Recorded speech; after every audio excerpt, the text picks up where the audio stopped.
Okay. We're about ready. We are live. Yeah, I think we're good. Yeah, put us on anyway. Okay. Let's get started. So, chat, we can go on. So that looks like that's on. That's good. Is that music a bit loud? Or? A little bit, probably. A little bit.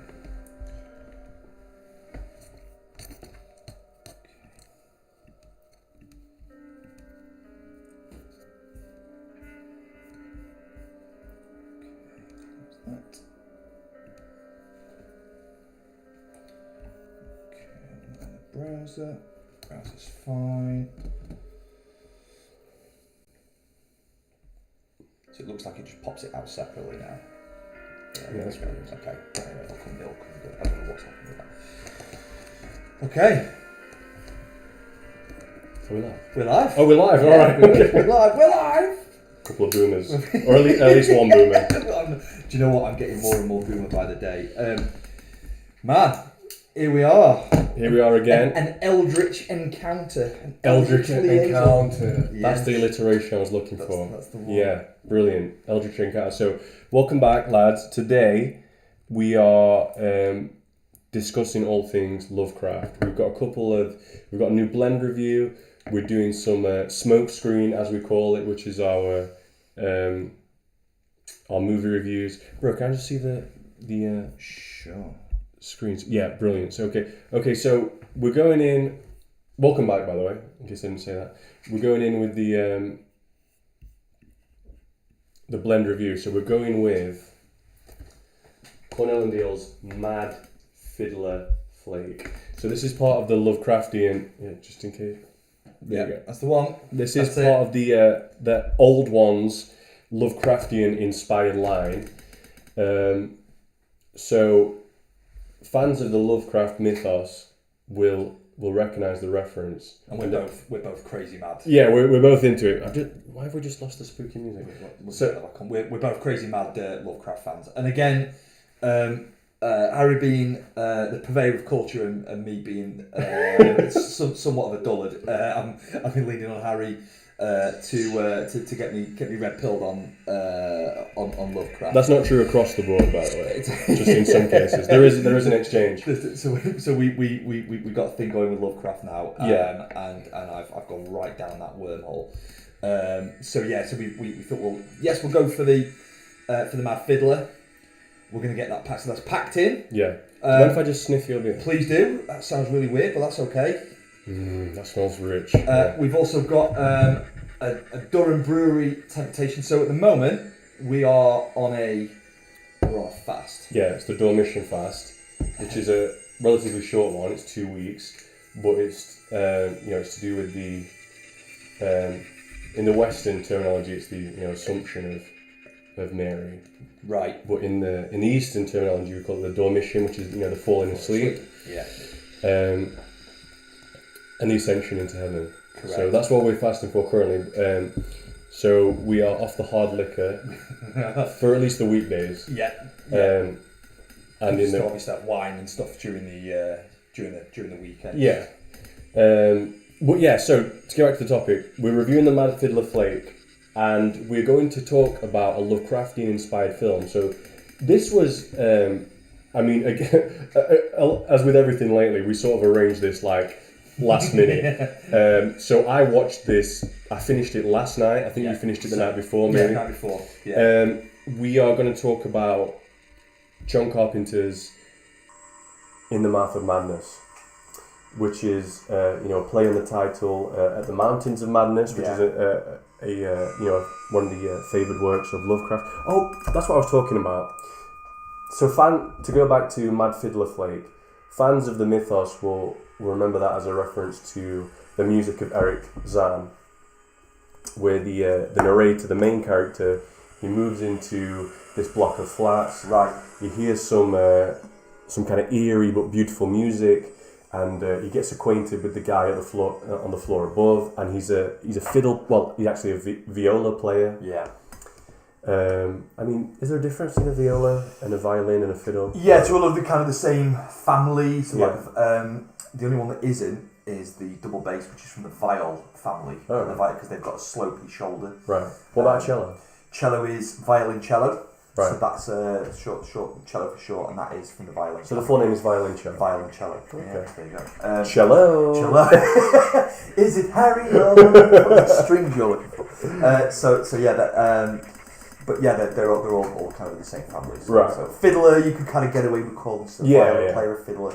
Close enough. So yeah, and he gets he tries to ingratiate himself with this guy Eric, this German fellow, and he's being really cagey. He doesn't want to play him the same music that he overheard, but he promises that he will play him some music if he comes back in the time.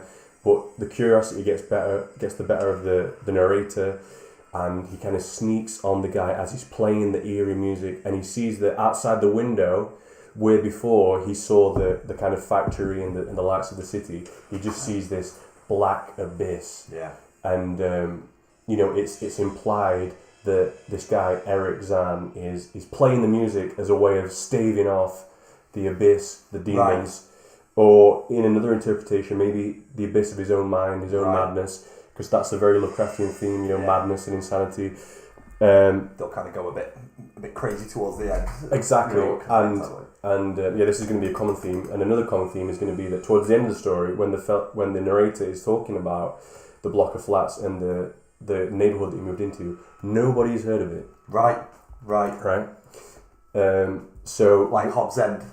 Exactly like Hobbs End. Was it real? Yeah. Was it fiction? So we're going to get into that. But so, bro, let's since we're going to be smoking this, let's get into first impressions. What did you make of the tin note? That's a cracking tin note. Very dark. I got like the cherries from the Black Cavendish, and then some real kind of spicy. I kind of get it. It's like it felt like a kind of Black Forest Gatto. It was very rich. It was like kind of dark liquor, Tia Maria, that kind of stuff. So for me, when I smell that, I smell like apple crumble. Right. Okay. I smell like definitely an apple fruit. Scent. Yeah. Fruity, definitely. Yeah. I think it doesn't say so, but I believe that it is cased with or topped with something. Right. And I think it's a fruit, probably apple based. Yeah. Probably some dark berry, like you said. Yeah. But also that spice, like you said. Yeah. That baking spice, that cinnamon, clove. That's cinnamon. That's it. And so I'm going to read the description. Go for it.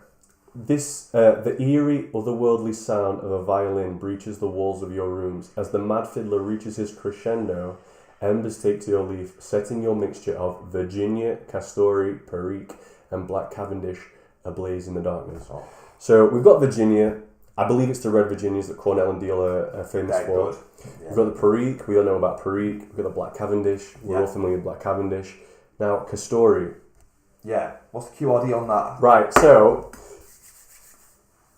Cornell and Deal bills this as cigar leaf. Okay. Right, which I'm not casting aspersions on Cornell and Deal, but I believe that's a bit of a reach. Yeah, okay. Now, I looked into what Castori is. Have you ever heard of Kretex? No. So, in sort of like India, sort of like the subcontinent, Indonesia, Malaysia, they have what's called Kretex, which are clove cigarettes. Right. No way, because we're going to say, it reminds me. Exactly. It reminds me we've got like goth chicks for clove cigarettes. Like, yes. That's unbelievable. Yeah, clove cigarettes. That's it. Goths loved as well. Yeah. And I remember being sort of maybe 14, 15, and my mum's friend had an art exhibit in a gallery in Sheffield, and it was all to do with her trip in India. Yeah. And she brought back these clove cigarettes, and I was like, oh, Mum, I want to try one of them. She's like, right, you can try one.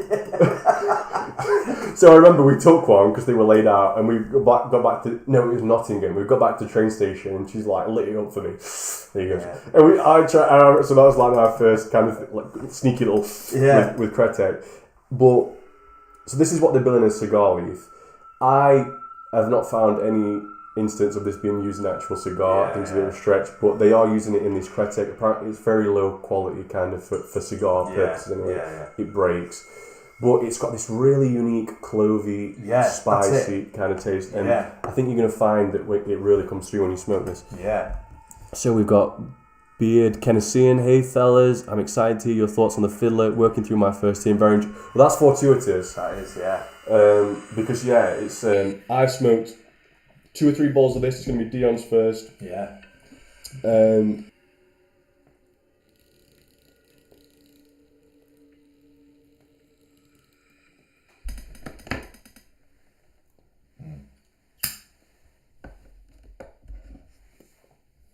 So, I don't know what you think, but off the bat, sweet straight away. Yeah. A lot of sweetness, and I think that's the Black Cavendish. Yeah. But also the topping coming through, and I think maybe even the cigar leaf coming through with the spice. But for me, it's really apple crumble. Apple and caramel and cinnamon. Yeah. As well, nobody in the world seems to do Perique like C&D do Perique. It's like a certificate of authenticity. It's straight away that amazing, wonderful Perique. And they do it in such a... They do it role of the leaf, because Perique is what we would call a condiment tobacco in the same vein as Latakia or cigar leaf. And they really know how to blend it in such a way that it plays a great supporting role. Yeah. Without ever overshadowing. Yeah.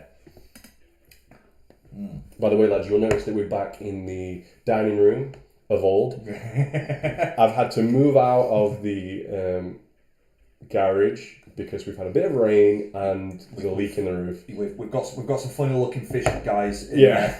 Exactly, yeah. So I'm going to have to look at refelting that. But, yeah, so...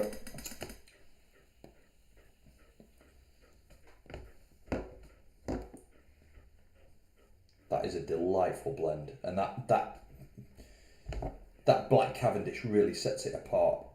You kind of associate Black Cavendish with like aromatics, really heavily cased, heavily topped stuff. But, oh man, that's great. Well, again, like on the same kind of topic that we were speaking about, I think that the role of Black Cavendish should be condiment. And as you'll know, as an average Cajun cake enjoyer like myself, should have brought an ashtray. Never mind.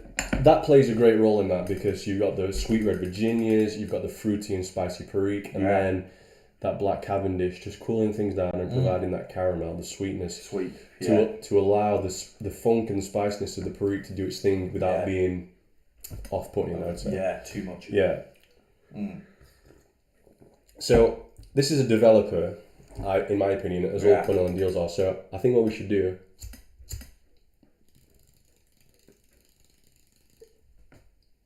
is have a bit of a chat about the film, and we'll come back to it. Let's do that. One thing as well, just to note before we do, is that the moisture content for this was quite surprising. Oh yeah. I as I was rubbing this out, I thought, like, this is more like I'd expect this from a Scandinavian group tobacco. Oh yeah. And actually, dare I say it, even some of the drier English blends. Yeah. It got a really nice, moist quality to it. I know that you American guys love your dry tobaccos, but not in a bad way. Like we absolutely appreciate love that. 100%. But this has got a real familiar kind of Englishness. Could it be? Is it a reach that Mr. Lovecraft himself was like a bit of an Anglophile? Yeah, the spirit of Lovecraft. That's it. I think has he had a bit of something to say about that? But really familiar, and like just rubs really nicely. Leaves a nice sticky texture on the fingers. Great. Yeah, it really does. Yeah. It's definitely topped with something. It's a fruity topping for sure. Right, so. In a mouth of madness. Yeah. We'll come back to the blend, but we're going to talk about the film. It's John Carpenter's In the Mouth of Madness. We've got Ravibot. What video games are you guys into? Right, we'll go into this just before we go into the film. I don't think either of us play any video games really, at least not for a long time, have we? We've both got young sons who are kind of into Nintendo at the minute. My son has been really into Legend of Zelda at the minute, Tears of the Kingdom and Breath of the Wild, but also some of the older ones like Ocarina of Time, Majora's Mask, Skyward Sword he's played. In the past, so just my history with video games is I got the SNES, my first console. Yeah, loved Super Mario World, Yoshi's Island, Donkey Kong Country. Yeah. I got the 64. I played a lot of Super Mario 64, Yeah. Ocarina of Time, like I mentioned, all the classic GoldenEye 64 on there. Got a GameCube, Luigi's Mansion, Eternal Darkness, which is Lovecraftian. Great game. Yeah. And then I got an Xbox 360. I played a lot of the Arkham games that I really liked. Played a bit of Halo, Fallout, Skyrim. I got the Splinter Cell. Got really into those. I never played Splinter Cell. Yeah, I had friends that were into that. Yeah. Tom Clancy. That's right. Well, as it happens, I have just picked up not a new game, because I think it's been out quite a while, but new to me at least anyway. It was the Alien Isolation game. Oh yeah. For the Switch. And it's really good. I Right. love my Bioshock games. Love my Bioshock games. Dark kind of survival horror-y kind of games. A little bit. Grew up on like Half-Life and those kind of games as well, which in itself is kind of a little bit Lovecrafty. Like kind of opening portals to other dimensions and these kind of weird, abominable creatures on the other side that come through. So a little bit like somewhere in Switzerland, maybe. I don't know. I'm just saying. I'm just saying. Maybe. Don't shut us down, Susan. Playing the fire.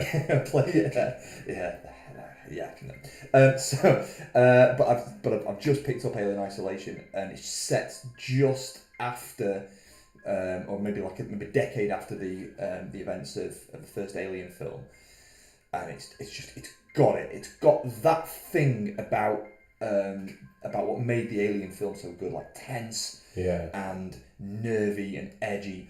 Great game design, great sound design, which is what that was my first love, and the way that they've engineered the soundtracks around the environments are great. So I'm only at the first bit of it, but that's a cracking game. I feel like I might have to invest a bit of time in that. Interesting. So they are Ravi. That's where we are currently. Ravi Shankar. Yeah. Right. Let's get into the film. So, In the Mouth of Madness by John Carpenter, as I said, taking a nod from the title of Lovecraft's novella, At the Mountains of Madness. Starring Sam Neill of Jurassic Park and Peaky Blinders fame. Yeah. Amongst others. Yeah. Accent slipping through there, like Liam Neeson. No other big names in there. The only other biggest name you could maybe include Jürgen Prochnow, who was he Sutter Kane? He's Sutter Kane. He's been in a few films. He was in the Judge Dredd film, and he was Beverly Hills Cop 2. He's been in loads of 80s kind of movies. So he's massive in Germany. He's massive on the continent. Big German following. He's being a German guy. For me, he was a unfamiliar face to me. So. And do you know who the other guy was? And I spotted him straight away. I'm like, that's Vigo out of Ghostbusters 2. You know the big guy in the bar? Right. At the end, I'm like, it's Vigo. He used to be a wrestler and a boxer. Ah, right. Yeah. I didn't know that. Yeah. Vigo the Carpathian. Vigo the Carpathian. Scourge of Moldavia. So, Moldavia, Northwest country. So, so general outline of the plot, or general premise, is that Sam Neill, leading man, plays an insurance fraud investigator, and he is investigating the disappearance of Sutter Kane, who is this horror writer, and he's famous for writing this series of horror books. He's basically like a Stephen King, R.L. Stein kind of thing, right. And he's gone missing, and Sam Neill is charged with investigating this to see whether he believes it's a publicity stunt. He plays a very straight guy. Charlton Heston. Where was Charlton Heston? He's the publisher. No, was he? Get your damn hands off my... Yeah. No way, I did not recognise him. Right. So he's charged by Charlton Heston to go and investigate his disappearance.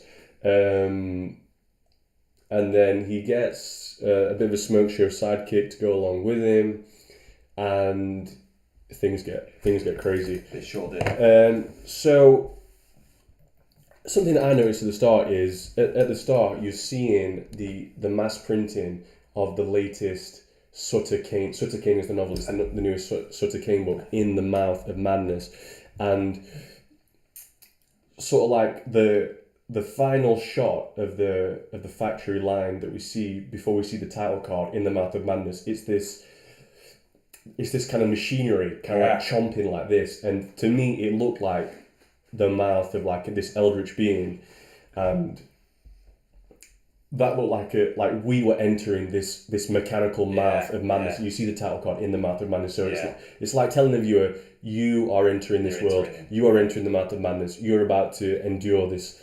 Lovecraftian horror show. So and then we get into it.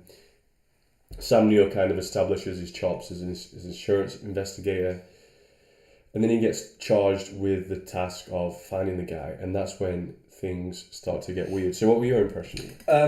So there was a couple of things. First of all, we've got Marcus. Hi guys, this time we didn't miss the stream. Greetings from Germany. Welcome, brother. As if by magic, Marcus was just saying about Jürgen Prochnov being in Germany and how you appear. So yeah, great to have you on with us.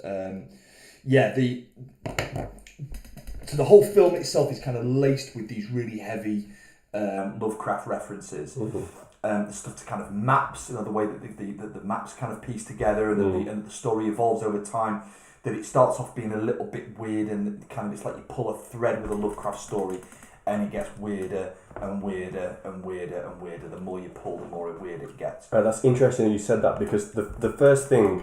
By the way, I'm just going to get this out of the way. Do you remember that scene where the chick folds her glasses with her lips? Oh, yeah. Good Lord. Oh. Lord have mercy. Well, the first sign that things are getting weird is he's kind of walking down a typical kind of carpenter New York kind of street with all the steam and there's posters pasted up on the wall for the new book Horror at Hob End, which I think is a bit of a play on Horror at Red Hook. Yeah. And there's a little bit of a flap kind of loose, and he kind of pulls it. That's right. He just pulls on the flap, and there's nothing really there. But then, as he's walking through the past the alley, he sees the homeless guy getting roughed up by the cop. That's right. The cop asks him if he wants some trouble, and he kind of moves on. And then he starts to read the novels. Yeah. And oh yeah, so the thing with his agent, is that before? Right. So yeah, this is what we're missing out. So he's with his agent, having like a lunch meeting or something, and he gets attacked by the guy with the axe. That's right. He smashes through the window, and he asks, "Do you read Sutter Kane?" Do you read Sutter Kane? Yeah. And then he's shot. This attacker is shot by the cops, but it turns out that was his aid. That was Sutter Kane's agent. Yeah. And we start to pick up on the thread that people are reading this book, and it's sending them insane. They're going a bit mental. Right. Yeah. So exactly like the narrators, the leading characters of these Lovecraft novels. Right. Sorry, man. And then the other thing that as well I noticed that were like these heavy sort of Lovecraft references that are like laced with the film. In Hobbs End, and we'll get to that in a second, like things like the oblique references. I mean, there are obvious references about the design of these like disgusting creatures, these weird eldritch creatures. But there was the reference to the name of the hotel, and it eludes me. But as soon as I saw it, it's like the Gilman Hotel for Innsmouth. Right. Okay. Yeah. Gilman. Yeah. Bit on the nose. Right. But this was the same. And it's annoying that I just can't remember. But as soon as I thought like, that's what this is. That's a Lovecraft reference, but a really clever one. Plus, the Innsmouth themes are played on later when we get to the town with the secret kind of trope. Yeah. Marcus says Jürgen Prochnov became famous in the early 80s. That's right. As commander of a submarine in World War II. Great character. Brilliant. Amazing. Wunderbar. Yeah. That's bored. Yeah, that's brilliant. I've never seen that. And then, so we're introduced to the character of Linda Stiles, referred to as Stiles, is she the editor? She's the editor. She's the editor, right? And for the publishing house. For the publishing house, and she kind of gets assigned as Sam Neill's sidekick and kind of handler in a way, isn't she? Kind of, yeah. And so Sam Neill is played as the straight man. He's logical. He's always looking for a very materialistic explanation for things. And she's introduced as the, what should we say, the more fluid thinker. Right. She's kind of she's the kind of foil to a straight man, not in a comedic way, but in a more esoteric way. And she's kind of challenging his views of what reality is. And she brings up the idea of consensus reality, that reality is simply what everybody says it is. Right. There's a great line where she says something like, what if, that it's only a point of view, that reality is a point of view, and not a point of view that's shared by everybody. Yeah. What if the people who you would describe as insane took over, and you were marginalised, and it was you that was considered insane? And that straight away struck me as being like the St. Anthony the Great quote about there'll come a time when men will look at you and say he's mad, he's not like us. Yeah, and just to go on a slight tangent on this is a bit of a fallacy, because it's basically an appeal to ad populum fallacy, appeal to consensus fallacy, which is that if a lot of people believe it, 200 million people can't be wrong. Yeah, then it must be true. Yeah. So, if you are up on your church history, you'll know that there was a thing in church history called the Arian crisis, right, where the vast majority of bishops, or as we say, slappy time. yeah, the vast majority of bishops were Arian. Yeah. In their Christology, and very few were Orthodox in their Christology. And in the end, obviously, Orthodox Christology won out against. But the fact is, the majority of bishops were Arian. So if it were logically sound that we appeal to a majority consensus, then we should be Arians. But we're not. So. We're not. There it is. So, but do you know Stark, a King novel as well? An author of crime novels tries to get rid of his alter ego or pseudonym character in his successful novels. Said this, things get weird and mysterious soon. No, I haven't read that. But that sounds like kind of a reference to that as well then. It looks like it's kind of... But do you know, to tie it back into video games, I played a game called Alan Wake and I really enjoyed that. And basically, he's a writer, that's right, and he moves into a spooky Stephen King kind of town, and he has to solve a mystery which is about a writer who wrote things that come true. Yeah. And this very much ties into what we're talking about now. So, what we failed to say is that in the beginning of the novel, Sam Neill is in an insane asylum. Yes. And he's in a padded cell. It's a flashback, like Lovecraft, like a lot of Lovecraft stories. Yeah. He's drawing crosses all over his padded cell, all over his face. I guess they didn't give him a sketchbook. And then it's bookended by this narrative that he's in an insane asylum, and what we're seeing is the events that led up to it. Yeah. So they embark on this journey to find... so he starts to read the novels, and it's not really explained how, or at least I didn't catch it, but he figures out that the cover art of the novels, if they're pieced together in such a way, they make a map. That's right. And there was he saw it on the poster, didn't he? There was like a missing part. Right. Okay. And there was like a red outline. He said, if you rip them all like the outlines, and you take the bits and fit them together, it kind of makes a map. And there's an area, makes an area. Yeah. An area called Hobbs End. So he figures that out. He brings it to the publisher. And then he's given the kind of the go-ahead to go and investigate that. So he leaves with Stiles, this editor, and he's driving all day, and he's lost, and it's kind of ambiguous if this place actually exists. Yeah. And then after a long time of driving, he swaps. He takes some shut-eye, and Stiles is driving, and now it's nighttime, and there was some very Lost Highway kind of. I got Lost Highway vibes as well. Yeah. The yellow lines. Yeah, exactly. Just dark road going to nowhere. The dark road with just part illuminated. Right. They're seeing weird figures on the road. Yeah. And then She crosses a bridge, and that is symbolism. That bridge.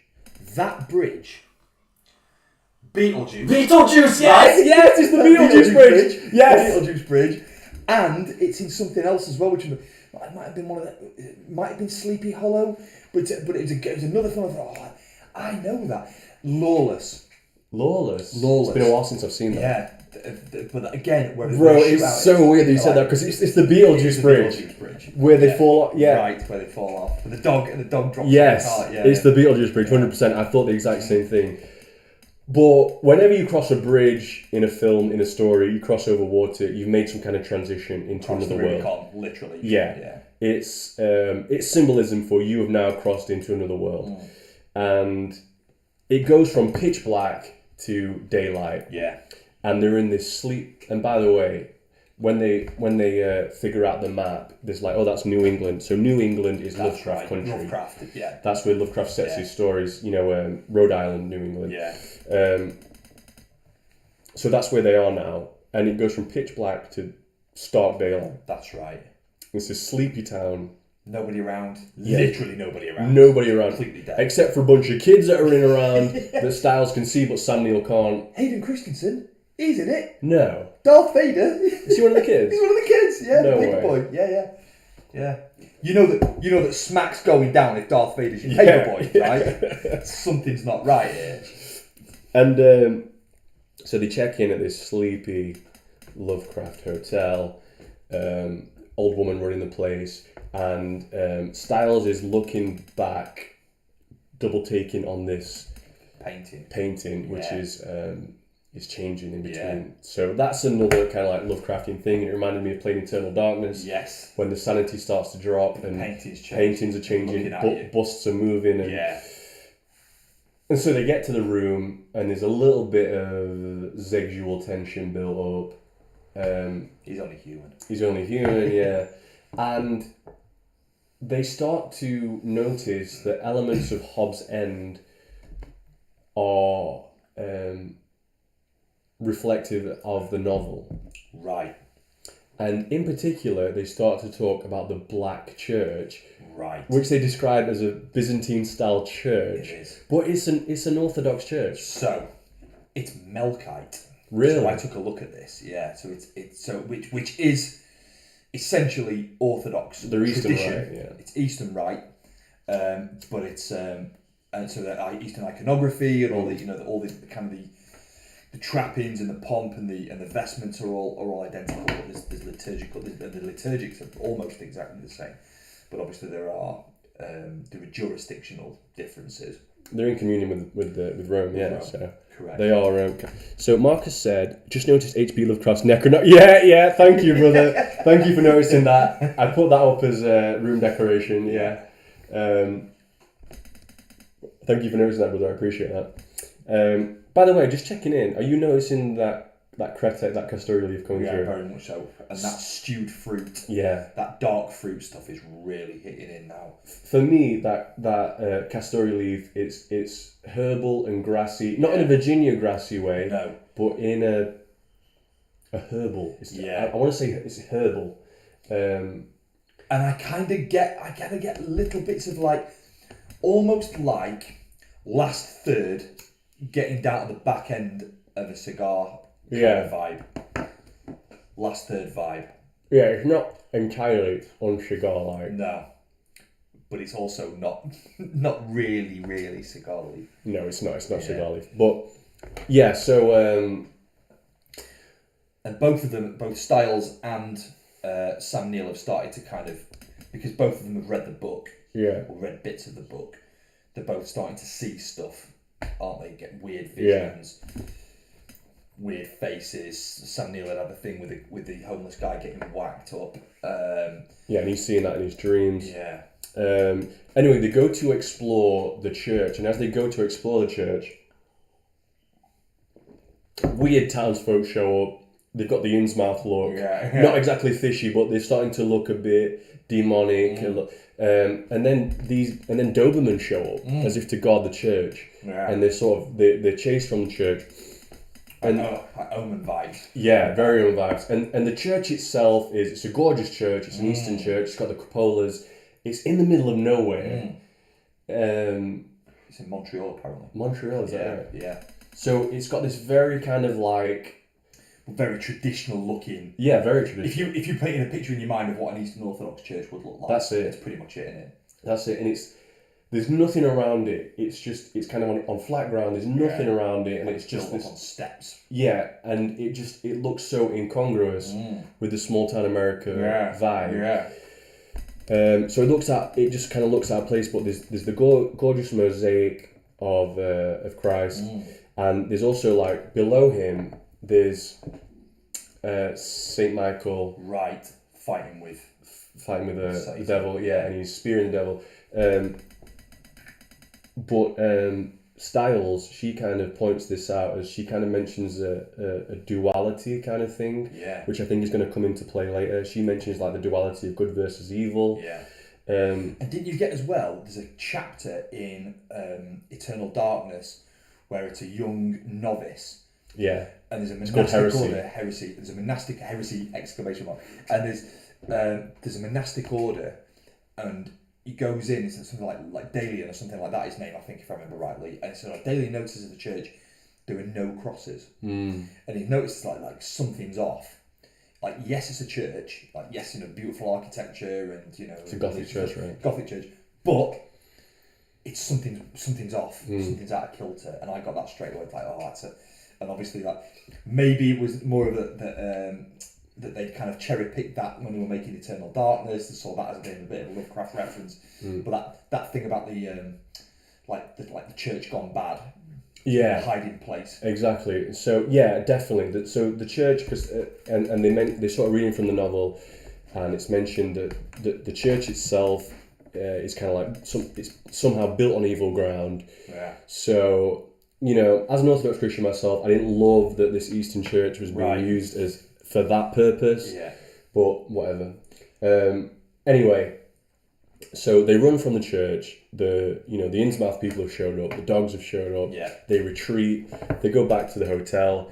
There's weird stuff going on in the hotel. For some reason, the old woman has got her naked husband handcuffed to a foot. That's never really explored. You filthy old sunker. That's never really got into. It's fine. It's weird. Yeah. She's kind of handcuffed her husband down there. That's all right. Yeah. By the way, Sam Neill is chain smoking through this entire film. Yeah. The boy got chops. Yeah. Constantly getting told off for it. Yeah. Now Sam Neill kind of does his own. He's starting to notice that the paintings aren't behaving. Yeah. But Styles goes to do her own exploration. So she's seeing the kids on and off. Yeah. They're being very ominous and whatnot. But she goes. By the way, we should say at the church, the doors are opening and the little boy's there. That's right. But also they see Sutter Kane there as well. That's right. It's Vigo's son, if you remember. Whatever. Is it? Yeah, Mikey. I think the Vigo character. But yeah, I think it's his son that's gone missing. Yeah, I didn't catch that. Yeah, and then it transpires that Sutter Kane's in. Because by the way, I'm like watching this film in like half-hour like segments after the kids have gone to bed, and I'm trying to get shut eye so that I'm not like a zombie at work. I'm not an Innsmouth person. So they see Sutter Kane in the church, and so we can see that the church is this ominous kind of evil place. Anyway, Styles goes back, and she is kind of, I don't know, possessed. Like she has a bit. She changed. Yeah, she goes in. She's exploring the church. Seeing stuff. Yeah. She opens the door, and then there's a small room. She closes it. She goes back in. It's now a vast room. That's right. Sutter Kane's in there typing away on his typewriter, and he has a little word with her, and he touches her, and she's kind of possessed. And then she goes back to him, and that's when she starts to really dial up the sexual tension. Yeah. She's seducing him basically. Yeah. And he's, fair play to him. He's kind of he's kind of putting up a decent fight of it.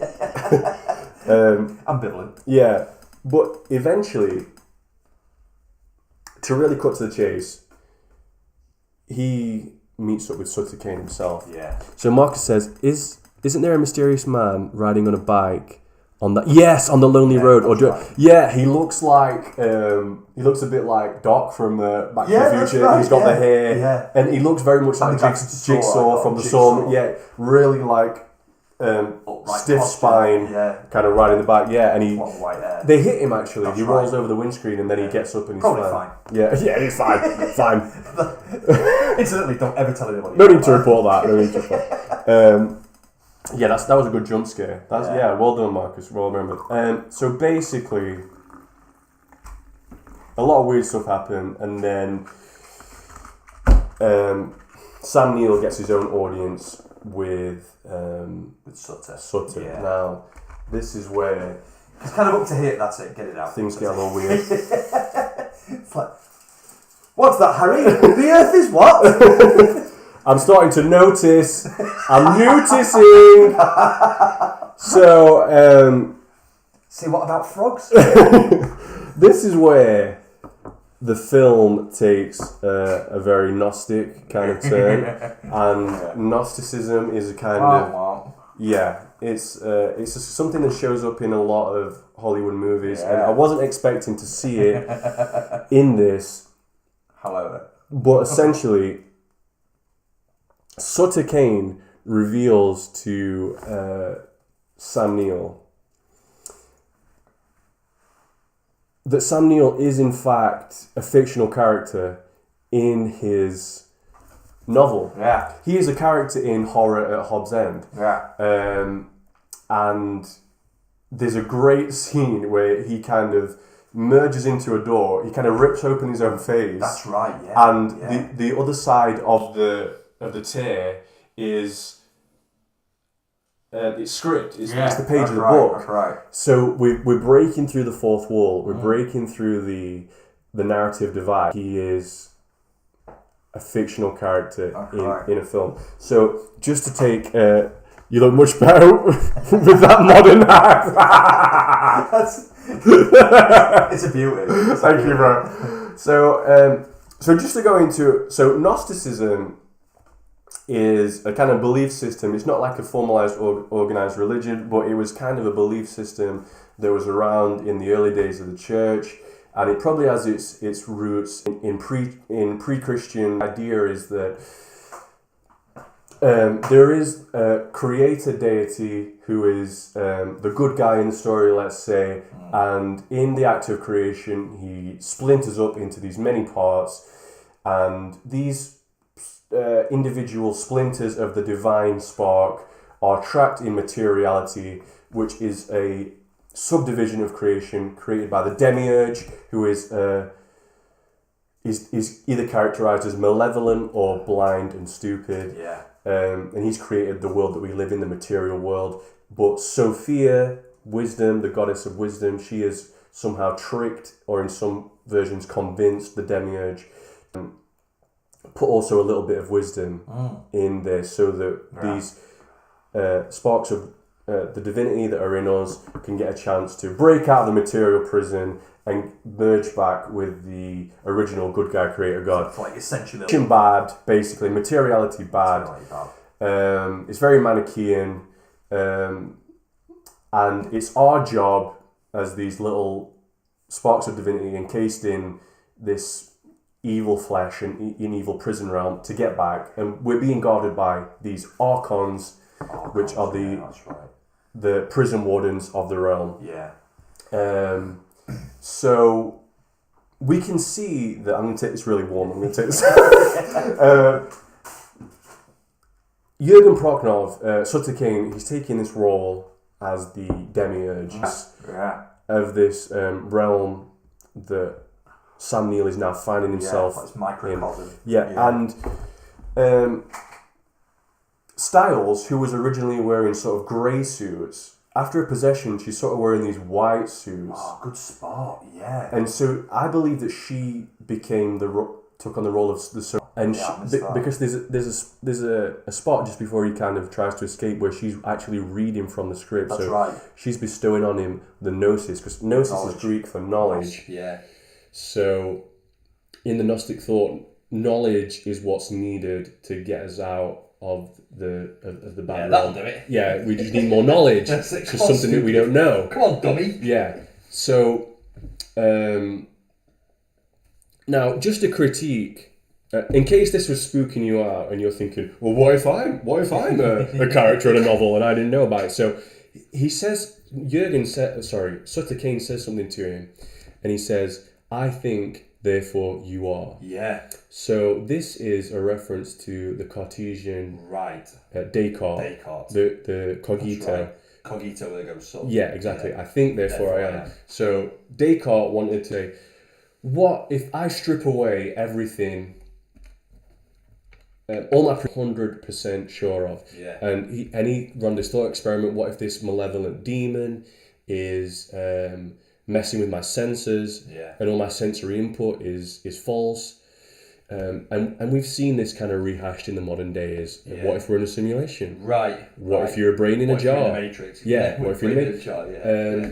being fed sensory input? Yeah. But the conclusion he came to is, I think, therefore I am. Basically, if I'm having these thoughts, there is some self that is existing. Yeah. That is fundamental, and I can't doubt. Now there are critiques of that itself, but basically, if Sam Neill in the film were to come to the knowledge that he was not real and he was a fictional character, that knowledge itself would be fictional because it's in the scope of a fictional novel, and therefore it's self-refuting. Yeah. So there's no real way that it can be true. Yeah. And you could say, well, the demiurge Jürgen Proctor could get him that information. Well, he would have to write that information, and then by virtue of him writing it, it would be fiction. It's fiction. Yeah. So there's no way that it holds up. It's a fun thought to play with. That said, is like even like for somebody who was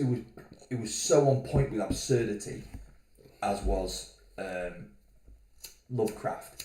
Even that is either an accidental or an oblique reference to Lovecraft. When you think of the geometry, like non-Euclideanism. Yeah. Even the things, because I was thinking when you were talking about things like they call it in the legal speak as like as being within the four corners of a document. Right. So if what you're saying is within the four corners of the document, it's self-contained. Right. So if that itself is fictional or fallacious, well then the whole thing's no good. Right. But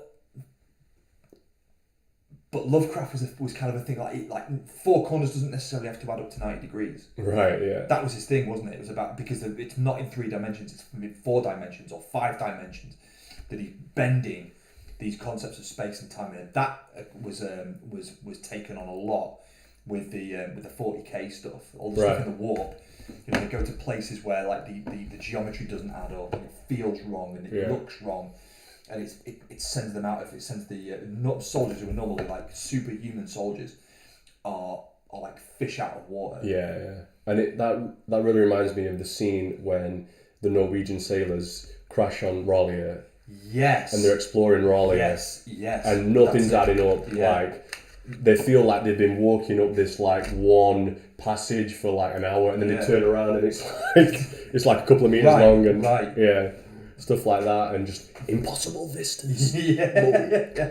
So that's the thing about Lovecraft, is that to a certain the reason Lovecraft works as literature is because your mind just kind of like pops a blank when you're thinking about this, and I think it's that blank that is what is scary. Now, if you try and put that in a visual medium like film, you can make a scary monster, but in the end, it's a scary monster, right? It's a material scary monster that we're going to run away from. We might try and fight it, but it's not going to be the Dunwich Horror. It's not going to be York Shothoff. It's not. So, hence. Not many Cthulhu films. Not many. Well, you can't really do it because you can't do it. Because when you do it, Cthulhu is a big squid monster, and okay, that's kind of spooky. That's a little bit spooky, but it's a squid monster. So nearest we've got to go on a bit of a tangent. Nearest we've got to that, Watcher in the Water. Yeah, he's a Cthulhu entity for sure. Yeah. He's this just abomination from the dark corners of the world. Yeah. He's ancient. Like a byproduct of Melkor and Morgoth and the Ainulindale, like the song of the sign of the song of the I know. Yeah. And to use Campbellian's speech, he's a classic threshold guardian. He's the guy that's standing on the threshold of the next part of the journey that wants to stop. He's going to test the hero. Yeah. And that's what he's there for. Yeah. But yeah, when Sam Neill gains this knowledge, he tries to escape through the tear in his new reality. He's still using materialist concepts, isn't he? Exactly. He's still thinking in material terms. Yeah, temporal, spatial terms. I can Space escape and time. from this. Right. Yeah, and then Still smoking. Yeah. And it's revealed that Sutter Kane is using his novels. He's being a conduit for the old ones, these Lovecraftian entities, and he's using his novels, so people are reading them and they're believing in his novels. They're sort of like giving thought form to his ideas. This is a bit of a Crowleyan idea. It is. Right? He's giving thought form to this is what the Tin Hat was about, guys. We're going a little bit deep on this podcast. It's a Crowleyan kind of idea, bringing into reality from the formless by use of thought forms. Yeah. It's kind of like an egregore, if you know that term. Manifestation, basically. Yeah, manifestation. So we're getting a little bit spooky, guys. Yeah. Don't manifest, guys. You don't know what you're bringing through. And there's even a bit where Sam Neill ends up in the confession booth. Yeah. And he says, "More people believe in me than in the Bible." Yeah. So he's, kind of in the ruins of Christianity. He's ushering in this new religion. Yeah. Which is the religion of the old ones. I've got kind of ecumenism as well in that. It's a religion in the future kind of stuff, for sure. And so now Sam's got this knowledge that he's a fictional character in this novel that's being used to bring about this new religion of the old, new epoch, this new eon age of the Dark Ones, and obviously he's freaked out by that. Yeah. And Styles, there's some body horror with Styles. Remember when the head is on the wrong right. way and she's doing the spider walk. Yeah. And he's trying to escape, the city, and every time he crosses the borderlines, he's right back in to the mob of the straight away. The possessed ones. That's right. He can't escape. He eventually gets out, and he runs them over, basically. Yeah, in the end, he does exactly what I would have done. He's plowing through them. Yeah. And where does he end up when he finally escapes? Just stop. Possessed. Yeah. Splat. But do you remember where he ends up when he actually? Cinema. Well, before that, at the crossroads. The crossroads, yeah. The crossroads is where you meet the devil. That's right, yeah. That's where you... Robert Johnson. Yeah. God, famous musician. The story was that he kind of met the devil Steve at the crossroads. Vai, but it was Robert Johnson, the guitarist. What? Robert Johnson, yeah. And he said he'd never played in his life, and the devil says something like, "Oh, I'm gonna teach you how to play guitar. You're really famous, but you have to kind of give your soul to me." And the story goes that he sold his soul to the devil at the crossroads. And and I think maybe the symbolism of that is that you've got the crossroads, and when you're at the point where you are considering selling your soul to the devil, you're definitely at a crossroads in life. Spiritually, right. Like, you can still turn back at this point, but if you don't, you're going to go down a certain path. Going down. Yeah. So he's at the crossroads, and he speaks to this little kid on the bike, and he tells him that he's back on the highway. Yeah. Was that Hayden Christensen? Wow, okay. That was Anakin. Yeah. And look what happened to him. Yeah. And so now we're sort of believing that he's escaped the novel, he's back in the real world, he's escaped that ordeal, he's on the bus, and then Sutter Kane shows up and he's, "Oh, by the way, did you know blue is my favourite colour? I can make the world blue." And then the whole bus. On the bus. He's on the bus. Lovecraft. Yeah. Lovecraft was a notorious tight arse, Yeah. right? He would not spend money. He used to love travelling, but he hated spending money, so he would always go with the cheapest possible Take the mode of transport. the cheapest way possible. So in a lot of his novels, he's always on the bus, and me having had an enforced. Oh, there's Mushroom Moth. have we got Guy here coming in at some point?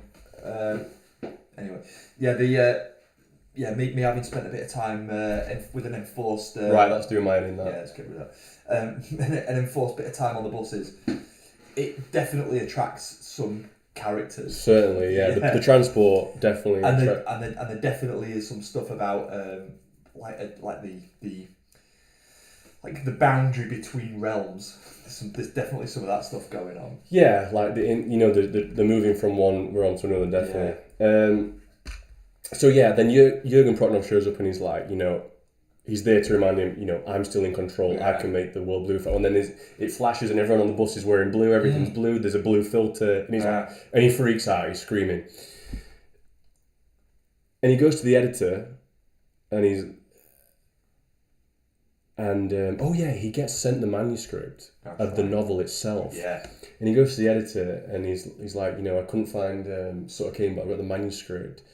And it turns out that Styles never existed. He tries to burn it. Styles never existed. Yeah. And he was given the manuscript months ago. Yeah. He gave the publisher. Yeah. But Charlton Heston's like, what are you on about? Yeah. It's like you gave me the manuscript. I've got it. I've read it. But he's got no knowledge of it. Yeah. And so the way it ends is that we go back to the insane asylum. Yeah. And for whatever reason, the cells just kind of open.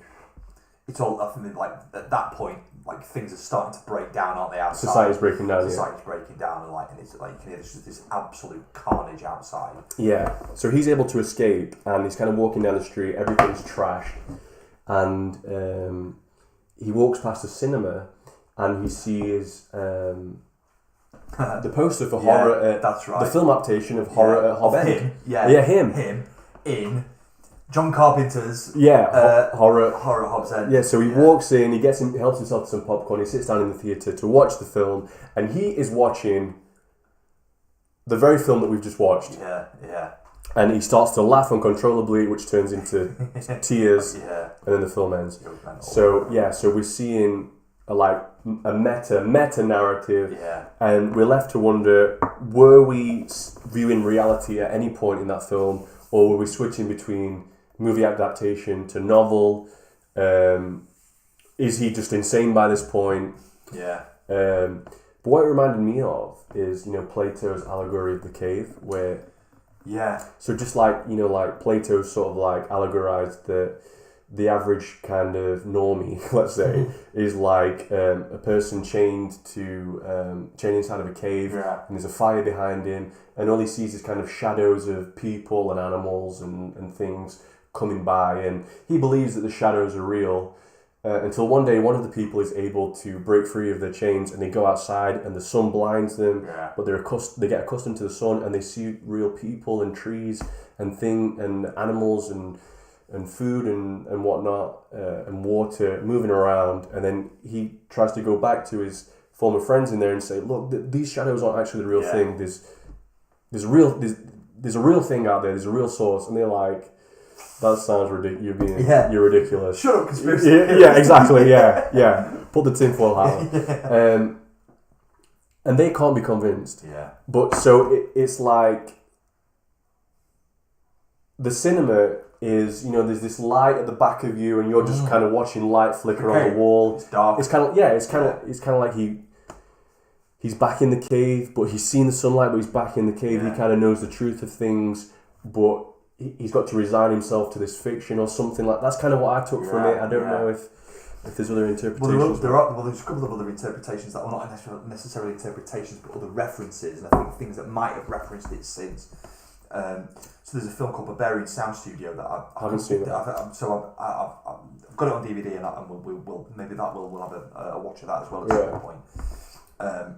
But that again is playing between this tension between reality and creating a meta reality using cinema as a medium, and in that it's about the sound and this kind of this separation between the sound of something and the action on the screen. Right. And that started, not to kind of go too much down the rabbit hole with that particular film, but the director for that, he got that concept when he'd gone to like an art installation, and it was exactly that. It was a projection of something on the wall, what he thought was a projection of something on the wall that turned out to be a door to a completely different part of the art gallery. Right. He said, and the feeling of it was so jarring and disturbing, like it never ever left him. He said that his perception of reality was confined by a geometric space, and the light that shines within it and outside of it, and that's all he had. And so this model of his space and his environment that he built up over the space of just a few minutes of being in there was completely shattered when he went through it into another space entirely. So I think that kind of points a little bit to the Platonic concept of the cave. Definitely, that's wild. Yeah. Oh, we've got smoke snacks. Hey fellas, good to see you again. Good to see you too, brother. Thank you for joining us. Where are you joining from, brother? Stateside, UK, Europe? Let us know. What are you smoking tonight, by the way? So we're just kind of wrapping up in the Mouth of Madness there. I thought bit of a slow start, but it really paid off towards the end. I think it probably would reward a second viewing. I think I'm going to watch it again. 100%. And it reminded me a little bit. Have you seen Video Drones? Yes. That's like another Cronenberg. mental film. Cronenberg. It was kind of another kind of spiritual sibling to kind of Carpenter in a lot of ways. A lot of body horror. Yeah. And again, to do with the media, it's like a lot of kind of media stuff, media influence. I remember years ago, I can't remember who it was now. Might be something like Frankie Boyle. I think it used to be like a mental health nurse or something, and he said that people used to say to him that that once upon a time, like they would hear voices through the TV. Now they're saying they hear voices through the phone. He said that's about the media influence. Yeah, absolutely. So, yeah. But that was pretty wild. So I think that kind of concept of like the bending of reality using media. In fact, again going down a bit of a rabbit hole there, but like to do with the way the soundtracks work. So to do with sound, there was a thing recently, very recently. I'd gone to a meeting for work on Tuesday from a guy who said that they used to go and work in a building, university building, that everybody said was haunted. Okay. And it transpired that there was sound that would disorientate people that were in it. It was like infrasound. It was higher than vibration in frequency, but it was lower than sound. And this sound was really disorientating. It would make people feel sick. Some people said they saw stuff in there. And when they found out what it was, there was a particular source. It might have been like an air conditioning unit or like a conduit that had kind of gone a bit wacky. They got rid of it or they blocked it up, and it stopped instantly. It's absolutely wild. It's mad, but they use low frequency sound in films to disorientate people and heighten anxiety. Yeah, and didn't you tell me that it triggers like a predator? That's right. Like a prey response. There's two things that go on. First of all, your body can't locate, your ears aren't good at locating low frequency sound, very low frequency sound. Not like speech. We know exactly if it's in front of me, is it behind me, is it to the left, is it above, is it below. With low frequency sound, you can't do that, so it's disorientating. You don't know where it's coming from, and that's kind of anxiety inducing. But also, back in the day, going back to the caves, right? All we could really work on because we were in an environment which was hostile, and if something was making a sound that was so low, the likelihood is it was big, and it was going to eat us. Yeah. So it triggers, right in the cortex, the middle cortex, right, the little walnut bit in the middle of the brain. The amygdala. The amygdala. Is this thing going to eat me? Yeah. And you're like, it starts to stimulate the fight or flight response. Yeah, that's wild, man. So we've got smokes. Oh, he's in Colorado. Colorado. Yeah. All right. He's gone for the H.H. Burley flake. Yeah, good choice. Good choice. You know how at the end of fairy tales we always say, and they lived happily ever after. At the end of fairy tales in Spanish, they say colorín colorado. Is that right? Yeah, Colorado means like red. Okay. Yeah. Just a little nugget. There we go. So that's what I know about Colorado. And that it's South Park territory. Yeah, exactly. Yeah.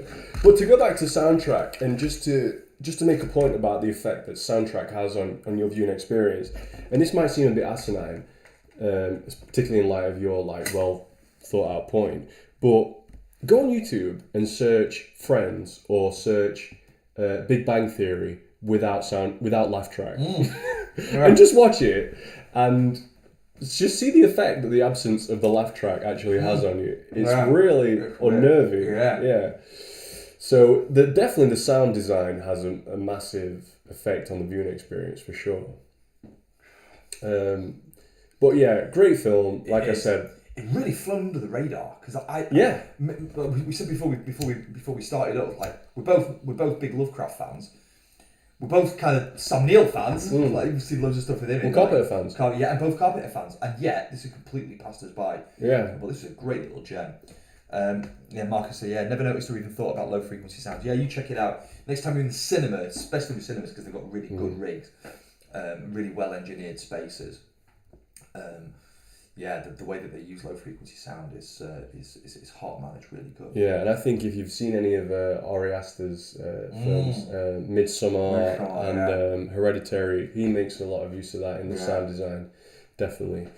Because it happens on a level that's not always conscious, not quite subconscious, but it can be. It can be subconscious if you're not paying attention, or you just don't know, or it's been woven in quite cleverly. Like I'll give you an example. Like on the Godfather, when he's about to whack Mikey's about to whack the captain, the police chief. And like the building up of the elevated train outside. It's like it's kind of mirroring his. It's like it's raising the tension in the scene. But I mean, they could easily have done that by lowering the sound. They could have done that by reducing the soundtrack, or by heightening like things like breathing. So you'll hear in horror films, like you'll hear breath being like what they call hypernormalized. So it's like these hypernormalized soundtracks of like really high breathing. The breathing is really high in the soundtrack. Right. And it's imitating, or heartbeats. Right. And it's imitating the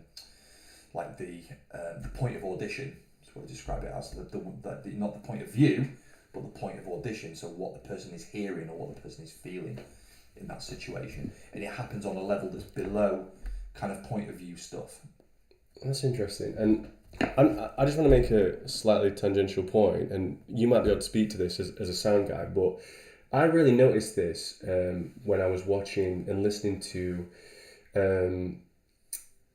Roger Waters and Van Morrison do Comfortably Numb in it's Berlin, right? That's right, yeah. And you know when they do the solos and they're up on the catwalk. Oh yeah. I don't know, something about the way that the sound is coming through. It gives me that feeling of like awe, like I'm in the presence of something that like I need to be maybe fearful of, or maybe I don't know what it is. Yeah. It's hard for me to put my finger on. Yeah, but it's a space. Yeah, in sound is really clever. The guy who did all the production for the Manchester scene, like coming through all the Happy Mondays and before that Joy Division, Smiths and a bit of the Smiths as well. I think he was La Hacienda. Right. He was the only reason why I didn't get involved in the Hacienda, if you've ever seen a film called 24 Hour Party People with Andy Serkis, who plays Martin Hannett. It's brilliant. It's a great film. It's quite sort of semi-fictional, I would say. It's not quite a true story, but like there are true events within it. A bit of license there. Kinda, yeah. But he was a massive proponent about how to build space into soundtracks. As soon as the advent of stereo came about, like you could create these environments with sound and really put people in it. It was it was really out there. It was a real pioneer. So yeah, Marcus says, true, turn the sound off and even Exorcist lose the great. It's true. And we watched it, so maybe we'll have another crack at that. We should watch The Exorcist. Yeah. That did strike different after getting received. Yeah. There are things in that. There are red flags all over the place before the little girl. When I was young, I was like, whoa! All of a sudden, this little girl's possessed. Yeah. Scary girl. Scary girl. What happened there? Walking like a spider. If anybody's got like kids and Bit of a potty mouth. and especially the little girls, like it's normal, like, standard, like screaming, puking, swearing. She's turned stuff. 5. Oh yeah, yeah. She's been watching too much telly. But like coming back to it, and after being received into the church, I'm like, man, that really does smack harder. I'll say another thing, and I don't, I'm a bit reticent to kind of bring it up because dirtbag director, but.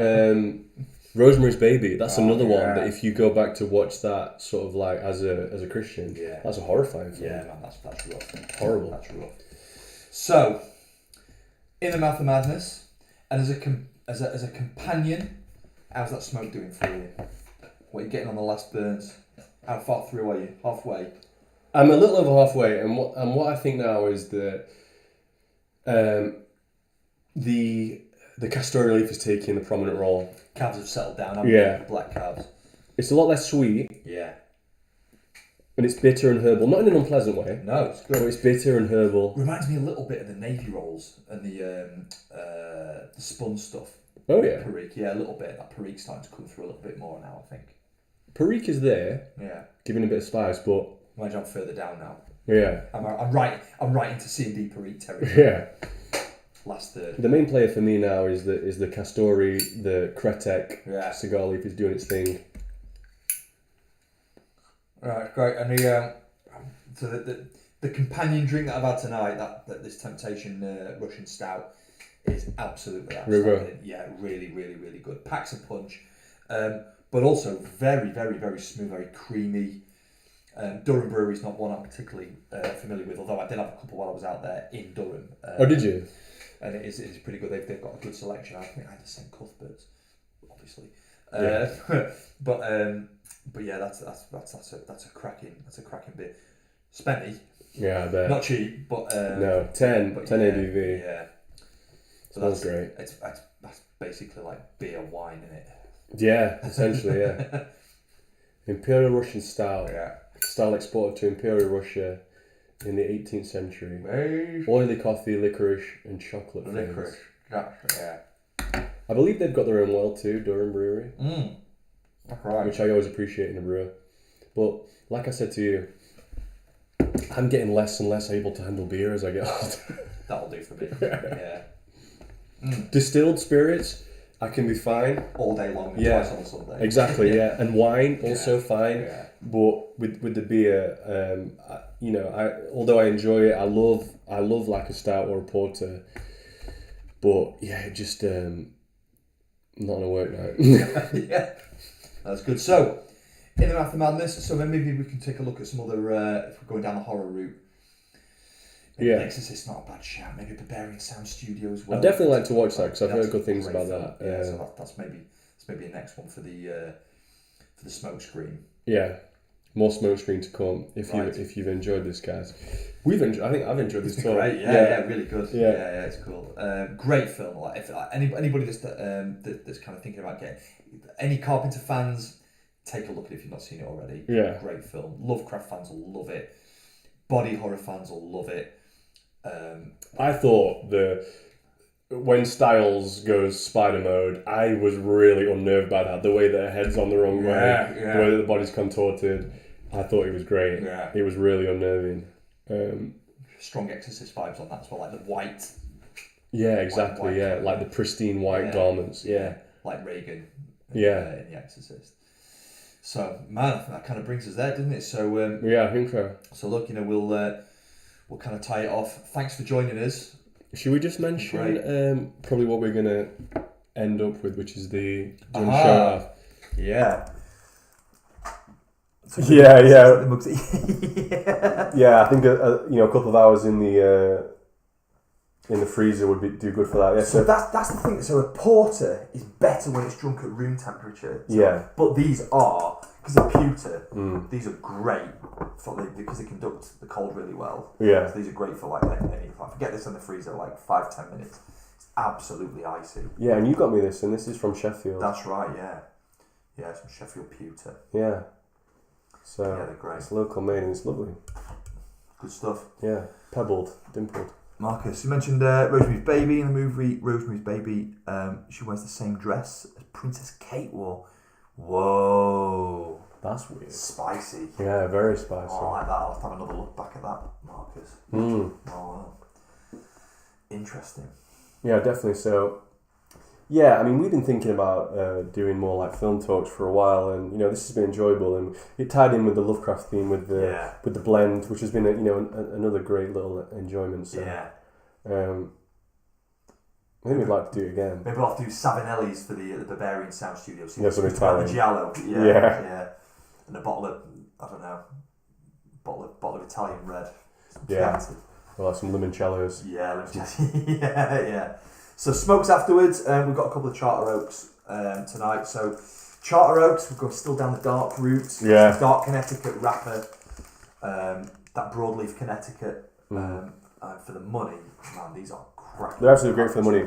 But so we've both been kind of playing around with Foundation's line recently. Obviously, we've had the David and Goliath, which were exceptional, and the Tabernacle. Yeah, just an absolutely awe-inspiring smoke. But so this is obviously on their their budget end. Yeah, but these are still great. They're really good for the money. They're a really good smoke. So we're going to wrap up. There's some more to drink, there's some more to smoke, and there's some more spice to come out. So thanks for joining us, and we'll see you on